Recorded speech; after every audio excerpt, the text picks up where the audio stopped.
Let's take a look at the South Petherton market.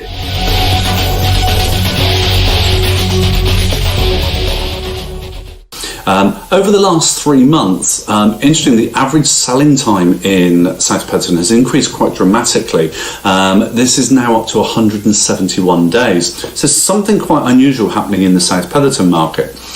One of the triggers for that could be that 47% of the properties on the market have actually had to have a price reduction. Why? Well, I think quite clearly there's been some overvaluing going on in the area, and that moment we talked about the expectations of buyers and sellers, there's clearly been a bit of a shift. So quite a bit of overvaluing, quite a bit of price reduction having to take place in South Petherton at the moment. But in terms of actual prices paid, detached properties, we've seen a slight increase at 0.21% over the last 3 months.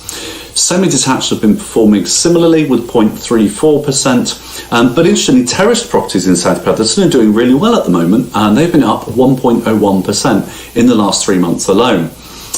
That overvaluing that's been taking place clearly is having a bit of a detrimental effect on the timescales as well. Detached properties, the time on the market is up 58% at 204 days. Terrace properties are up 49% at 202 days. If you look at the whole of the market in South Petherton, time on the market has increased again in the last 3 months by 37%, up to 276 days. So there's clearly something skewing the market there. I personally think this is the overvaluing that's been taking place because there is still a strong demand from buyers, but properties overpriced are just not shifting at the moment.